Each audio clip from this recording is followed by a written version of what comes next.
बिस्मिल्लाहिर्रहमानिर्रहीम। स्टूडेंट्स, आज हम अपने यूनिट नंबर 3 ट्रांसलेटरी मोशंस और उसके एमसीक्यू स्टार्ट करने लगे हैं। तो चलें स्टार्ट करते हैं अपने एमसीक्यूज नंबर 1 से।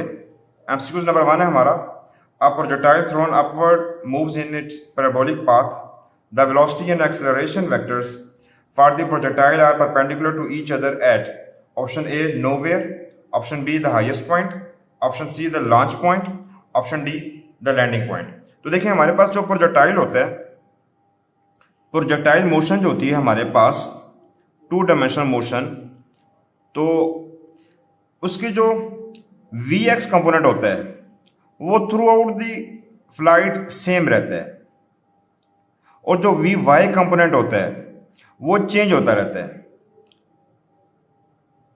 तो जैसे जैसे बॉडी ऊपर की तरफ जाती है तो उसका वी एक्स कंपोनेंट तो सेम रहता है, लेकिन वी वाई कंपोनेंट वेलोसिटी का वो ऐसा ऐसा कम होता रहता है और हाईएस्ट पॉइंट पे जाके बॉडी के पास V x just V x component होता है और V y component highest point पे जाके वो जीरो हो जाता है। तो देखें बॉडी का वी एक्स कंपोनेंट इस डायरेक्शन पे है और बॉडी की जो acceleration due to gravitational acceleration जो है वो डाउनवर्ड है। तो हाईएस्ट पॉइंट पे एक्सेलरेशन और वेलोसिटी के बीच 90 डिग्री का एंगल होता है, परपेंडिकुलर होते हैं। तो यहाँ पे हमारे पास आ जाएगा option number B, highest point. Question number 2 है, truck driving along a highway road has a large quantity of momentum. If it moves at the same speed but has twice as much mass, its momentum is।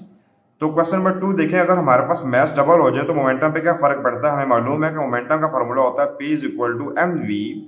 तो अगर mess double हो जाए तो हमारे पास momentum क्या हो जाएगा, mess double हो गया 2m बन गया तो 2mv हो गया। तो देखें mv हमारे पास मोमेंटम जो है वो डबल हो जाएगा।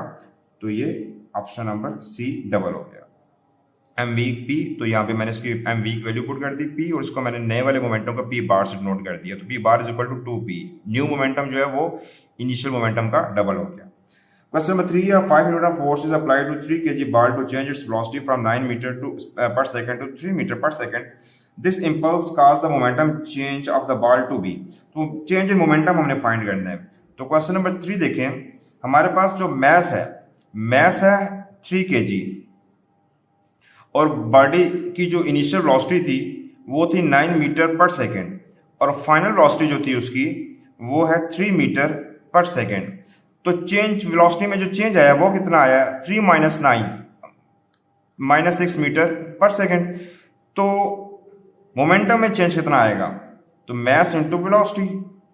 तो मैस है 3, वेलोसिटी माइनस 6, तो इसको मल्टीप्लाई किया तो हमारे पास आ गया माइनस 18 kg मीटर पर सेकेंड। तो option number C minus 18। Question number 4 है, which of the following statement is not true for the horizontal motion of the projectile. कौन से वाली स्टेटमेंट इसमें जो ट्रू नहीं है। तो ऑप्शन नंबर ए है, projectile with horizontal component of motion will have constant horizontal velocity. ये तो ट्रू है, मैंने आपको इसमें आप एक्सक्यूज नंबर 1 में बताया था कि वी एक्स कंपोनेंट सेम रहता है तो वो चेंज नहीं होता। तो यहाँ पे भी वो है, वो कांस्टेंट रहता है, वो चेंज नहीं होता। ये तो ट्रू है। ऑप्शन नंबर बी है, the horizontal velocity of a projectile is 0 meter per second at the peak of its trajectory. No, ये फॉल्स है। ऑप्शन नंबर बी फॉल्स है कि इन्होंने कहा हॉरिजॉन्टल वेलोसिटी जो है वो हाईएस्ट पॉइंट पे जाके जीरो हो जाती है। नो, हॉरिजॉन्टल वेलोसिटी तो सेम रहती है, वर्टिकल वेलोसिटी हाईएस्ट पॉइंट पे जाके जीरो हो जाती है। तो ऑप्शन नंबर बी इसमें फॉल्स है। आगे देखें question number 5, the vertical component of velocity at a projectile is smallest at. किस पॉइंट पे वर्टिकल कंपोनेंट सबसे स्मॉल होता है। तो देखिए यहाँ पे हमने क्वेश्चन नंबर 1 में भी ऑलरेडी इसको डिस्कस कर चुके थे। हाईएस्ट पॉइंट पे टॉप पे जाके जो वर्टिकल कंपोनेंट होता है वेलोसिटी का वो जीरो होता है, सबसे स्मॉलेस्ट होता है। तो at the top, option number C. Question number 6 है, a 4 kg object has momentum of 12 kg metre per second, the object speed is. Question number 6, object की हमने स्पीड फाइंड करनी है। हमारे पास मैस गिवन है, मैस है 4 kg और मोमेंटम p वो है 12 kg मीटर पर सेकेंड। तो v फाइंड करना है हमने, v क्या आएगा। तो देखिए हमारे पास फार्मूला क्या होता है मोमेंटम का, p is equal to M we. तो v फाइंड करना है, तो v क्या हो गया, p बाई एम। तो p हमारे पास है 12 और मैस है हमारे पास 4, तो 12 बाई 4 कितना आ जाएगा, 3। 3 मीटर पर सेकेंड। तो ऑप्शन नंबर ए 3 metre per second. Question number 7 है A bomb of mass 9 kg explodes into two pieces of mass 3 kg and 6 kg. The velocity of mass 3 kg is 1.6 meter per second. The kinetic energy of mass 6 kg is. तो देखें mass m1, हमारे पास जो mass m1 है, question number 7 है, mass m1 वो है 3 kg और उसकी जो वेलोसिटी है v1 से इसको नोट कर लेते हैं, वो है 1.6 मीटर पर सेकेंड और mass m2 भी गिवन है, वो है 6 kg और mass m2 की काइनेटिक एनर्जी फाइंड करनी है। तो अब देखिए काइनेटिक एनर्जी का फार्मूला मेरे पास होता है kinetic energy is equal to half m v का स्क्वायर। अब मेरे पास mass तो गिवन है, वेलोसिटी गिवन नहीं है, तो v2 मैंने सबसे पहले फाइंड कर लेता हूं। v2 फाइंड करने के लिए देखिए according to law of conservation of momentum initial momentum is equal to final momentum. तो m1 v1 is equal to m2 v2। v2 find कर लें यहां से पहले, तो v2 की वैल्यू फाइंड करने के लिए आप देखें वैल्यू पुट करें यहाँ पे m1 v1 divided by m2। m1 है मेरे पास 3 और v1 है 1.6 और m2 मेरे पास है 6। इन सब की वैल्यू पुट करें तो इसको सॉल्व करें तो देखें 3 मल्टीप्लाई बाई 1.6 और डिवाइडेड बाई 6, तो मेरे पास आंसर आ गया 0.8। v2 आ गया 0.8 मीटर पर सेकेंड। अब हमने काइनेटिक एनर्जी फाइंड करनी है, तो काइनेटिक एनर्जी का formula half m square half m, mass m2 वो है 6 और उसके बाद v2 यह 0.8, तो इसकी वैल्यू 0.8 का स्क्वायर, तो 0.8 का स्क्वायर लें तो ये मेरे पास 0.64 आ गया, उसको मल्टीप्लाई करें 6 के साथ तो ये आंसर आ गया 3.84, उसको डिवाइड कर दें 2 से तो आंसर आ गया हमारा 1.92 जॉल। तो काइनेटिक एनर्जी आ गई हमारे पास 1.92 जॉल। तो देखें कौन सा वाला ऑप्शन है, option number C, question number 7 का option number C. Question number 8 है Which of the following statement is true about the projectile motion?